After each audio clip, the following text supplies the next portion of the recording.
My name is Marcus. I'm 28 years old. And this is the story of how the man who threw me out with nothing came back asking for everything. The day my stepdad kicked me out, I was still wearing my high school graduation gown. Not because I'd just walked across the stage, but because I hadn't unpacked it yet. It hung in my closet like a ghost of something that should have mattered more. "You're 18 now," Keith said, standing in the doorway of what used to be my room. "Time to be a man. I want you gone by tonight." My mom stood behind him, arms crossed, saying nothing. That silence hurt worse than his words. I'd lived in that house for 6 years, ever since Mom married him when I was 12. And in one sentence, it was over. I didn't argue. I learned early that arguing with Keith only made things worse. So I packed what I could fit into 2 garbage bags, clothes, a few books, my laptop, some photos of my real dad who'd passed when I was 10. Keith watched from the hallway like a prison guard, making sure I didn't steal anything. "Don't take anything I paid for," he said when I reached for my winter coat. I left it hanging there. I left a lot of things hanging there. When I walked out the front door, my mom finally spoke. "Marcus, maybe if you just apologized," but I was already down the steps. I didn't know where I was going. I just knew I couldn't stay. That was 10 years ago. I spent the first night in my car, an old Honda Civic that barely ran. I'd bought it myself with money from my job at the grocery store. Keith had made sure to remind me constantly that he didn't owe me anything, not even a ride to work. So I'd saved every dollar. That car became my bedroom, my dining room, my only piece of stability in a world that had just collapsed. I parked behind the 24-hour diner on 5th Street. The security light buzzed all night. I didn't sleep much. I kept thinking about my little sister, Zoe. She was only 10, and I'd basically raised her while Mom worked double shifts and Keith did whatever Keith did. Who would help her with homework now? Who would make sure she ate breakfast? The next morning, I drove to my friend Andre's apartment. We'd known each other since middle school. His mom, Miss Patricia, took one look at me and pulled me inside. "Baby, what happened?" I told her everything. She let me crash on their couch for 2 weeks while I figured things out. During those weeks, I worked every shift the grocery store would give me. I applied to community college. I made a plan. Miss Patricia would make me breakfast and pack me lunch like I was her own son. "You're going to be fine," she'd say. "Better than fine. You're going to show them." I wanted to believe her. Some days I did. Most days I just felt tired. By the end of the month, I'd saved enough for a security deposit on a tiny studio apartment in a rough part of town. It wasn't much. The walls were thin. The radiator clanked. But it was mine. I furnished it with stuff from thrift stores and things people left on curbs. My bed was an air mattress until I could afford a real one. I enrolled in community college, taking night classes while working during the day. Business administration. I didn't know exactly what I wanted to do, but I knew I wanted to build something. Something that was mine, that nobody could take away. I stopped checking my phone, hoping Mom would call. She never did. College was harder than I expected. Not the classes, but juggling everything. I'd finish a shift at the store at 6, race to campus for a 7 o'clock class, then study until midnight. On weekends, I picked up extra hours wherever I could. I painted houses. I moved furniture. I did whatever paid. There were nights I ate ramen for dinner 3 days straight because that's all I could afford. Nights I wanted to quit, to just give up and admit Keith was right about me. But then I'd remember his face when he told me to leave. The satisfaction in it. And I'd open my textbook again. Spite is a powerful motivator. So is proving someone wrong. 2 years into community college, something shifted. My business professor, Mr. Williams, pulled me aside after class. "Marcus, have you thought about transferring to a 4-year school?" I laughed. "I can barely afford this place." He told me about scholarships, about programs for students like me. He helped me apply to 6 universities. I got into 4. I chose the State University and ROA because they offered the most financial aid. When I got the acceptance letter, I sat in my apartment and cried. Not sad tears, just release. Like something inside me that had been clenched tight for 2 years finally let go. I called Miss Patricia first, then Andre. I didn't call my mom. I thought about it, but IDIDN single quotes T. University was different. I was surrounded by kids whose parents paid their tuition, who complained about their dorm rooms while I worked nights to cover mine. But I'd learned something in those 2 years. I was tougher than most of them. I'd survived things they couldn't imagine. That gave me an edge. I joined the business club, started networking, made connections. By junior year, I was interning at a tech startup downtown. It didn't pay much, but it taught me everything. How companies worked, how money moved, how to spot opportunities. The founder, a guy named Aaron, liked me. "You've got hunger," he said once. "That's worth more than any degree." He wasn't wrong. I graduated on time, with honors and 3 job offers. I took a job at a consulting firm. The hours were brutal, but the pay was real. For the first time in my life, I wasn't worried about rent or food or whether my car would start. I moved into a better apartment. I bought furniture that wasn't from someone's curb. I started saving money. Real money. At 24, I left the consulting firm and started my own business. A small marketing agency helping local businesses build their online presence. It was risky. Most people thought I was crazy. But I'd learned something over the years. Betting on myself was the safest bet I could make. The first year was rough. The second year broke even. The third year, we turned a real profit. By the time I turned 28, my agency had 12 employees and clients across 3 states. We just signed our biggest contract yet, a 6-figure deal with a retail chain. I bought a house. Nothing crazy, just a small 3-bedroom in a decent neighborhood. But it had a yard and a garage and a mortgage with my name on it. I thought about my stepdad sometimes. Wondered if he knew what I'd become. Wondered if Mom ever asked about me. I'd built a life Keith said I'd never have. I had people who respected me, who depended on me. I had something that mattered. And then, on a Tuesday evening in October, my doorbell rang. I opened it. Keith stood there, older and smaller than I remembered, hat in his hands. For a solid 10 seconds, neither of us spoke. He looked different, grayer, thinner. His shoulders sagged in a way I didn't remember. "Marcus," he finally said, "can we talk?" Every muscle in my body wanted to slam the door. But curiosity won. "How did you find me?" I asked. "I've been keeping track," he said quietly. "Through people. I know you did well. I'm proud of." "Don't," I cut him off. "Don't do that," he nodded. Looked down at his shoes. "Can I come in?" Just for a minute, against every instinct, I stepped aside. He walked into my house, looking around like he was cataloging everything. The furniture, the art on the walls, the life I'd built without him. We sat in my living room, the space between us heavy with 10 years of silence. I didn't offer him anything. Not water, not coffee. I just waited. "Your mother and I separated," he said finally. "About a year ago." I felt nothing hearing that. "Zoe's in college now. University of Colorado. She's studying engineering." That hurt a little. I'd missed her entire teenage years. "I'm happy for her," I said flatly. Keith twisted his hat in his hands. "Marcus, I need to tell you something. I'm sick." My stomach dropped, but I kept my face blank. "What kind of sick?" "Kidney disease. Stage 4. I need a transplant." And there it was. The real reason for his visit. He wasn't here to apologize or make amends. He needed something. "Let me guess," I said, voice colder than I intended. "You need money." He shook his head quickly. "No, well, yes, partly. The medical bills are crushing me.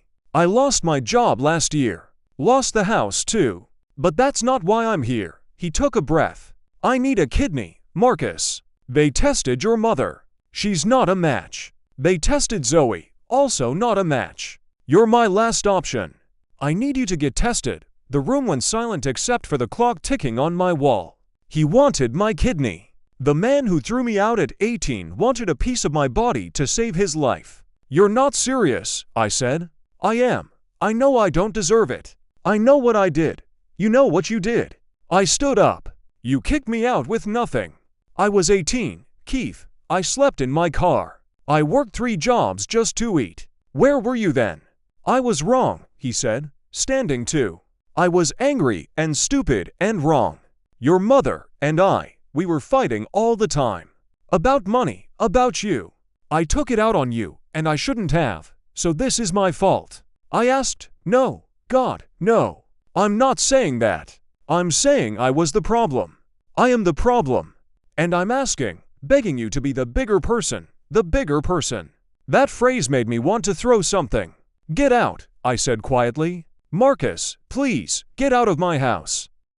He left his phone number on my coffee table, scribbled on a torn piece of paper. I stared at it for an hour after he was gone, trying to process what just happened. My stepdad was dying and wanted my kidney. The universe had a sick sense of humor. I called Andre. He came over with pizza and listened while I ranted. What are you thinking? He asked when I finally stopped talking. I'm thinking he has a lot of nerve, I said. But what are you feeling? I didn't know how to answer that. Angry, yes, but also something else, something uncomfortable. He doesn't deserve your help, Andre said. But that's not really the question, is it? What is the question? The question is whether you can live with whatever you decide. I didn't sleep that night. I kept thinking about 18-year-old me, scared and alone, sleeping in that car behind the diner. That kid deserved for me to say no. That kid deserved for Keith to face consequences. But I also thought about Zoe. She'd already lost me once. If Keith died, she'd lose him too. I thought about my real dad, how he'd taught me to be kind even when it was hard. Being good isn't about keeping score, he used to say. By morning, I hadn't decided anything, but I knew I needed more information. I called the number Keith left. He answered on the first ring, hope cracking his voice. I'm not promising anything, I told him, but give me your doctor's information. I'll make an appointment. The transplant coordinator's office was in a hospital across town. A woman named Brenda walked me through the process, testing, evaluation, surgery if I was a match. Recovery time, risks, this is a major decision, she said gently. You should take time to think about it. Talk to family. I almost laughed. Family. What did that even mean? She gave me paperwork and scheduled me for initial blood work. I had 2 weeks to decide if I wanted to move forward. 2 weeks to figure out if I was the kind of person who could give a kidney to someone who destroyed me. I went home and pulled out an old box from my closet. Inside were photos from before Keith, me and my real dad fishing, me and mom at the park.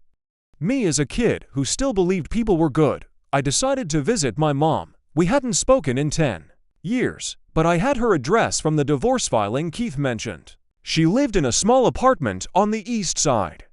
When she opened the door, her hand flew to her mouth.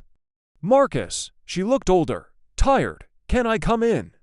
She nodded, stepping aside. The apartment was neat but sparse. I recognized some furniture from the old house. We sat across from each other at her tiny kitchen table. Keith came to see me, I said. She closed her eyes. I told him not to. I told him you wouldn't want to hear from us. Why didn't you ever call? I asked, after he kicked me out. Why didn't you call? Tears filled her eyes. I was ashamed. I chose him over you, and I knew it. Every day I knew it. I needed you, I said, and my voice cracked. I was 18 and terrified, and I needed my mom. She reached across the table for my hand. I almost pulled away, but didn't. I know. I failed you, Marcus. I failed you in every way a mother can fail her child. I don't expect forgiveness. But I need you to know I've regretted it every single day. Why did you stay with him? I asked. Why did you choose him? She wiped her eyes. Fear, money, stupidity, all of it. By the time I realized what I'd done, so much time had passed. I didn't know how to fix it. You could have called, I said. You could have tried. I know. You're right. I was a coward. We sat in silence. Then she asked, are you going to help him? I don't know, I admitted. Part of me wants to watch him suffer like I suffered. Mom nodded slowly. I'd understand that, but Marcus, you're not like him. You're not like me. You're better than both of us. Being better is exhausting, I said. She smiled sadly. I know. But it's also freedom. Carrying hate is heavy. Trust me. Before I left, she told me about Zoe, how smart she was, how much she'd asked about me over the years. She has your picture in her dorm room, Mom said. She never stopped loving you. That hit me harder than anything else. I'd been so focused on Keith and Mom, I'd forgotten Zoe was a victim too. She'd lost her big brother, and for what? For adult problems she didn't create, I went ahead with the testing. Not for Keith, for me, for the kid I used to be who needed to know he'd survived and stayed good anyway. The tests took 3 weeks: blood work, imaging, psychological evaluation. That last one was interesting. The counselor asked why I was considering donation given my history with Keith. Because I don't want to become him, I said. I don't want bitterness to win, she smiled.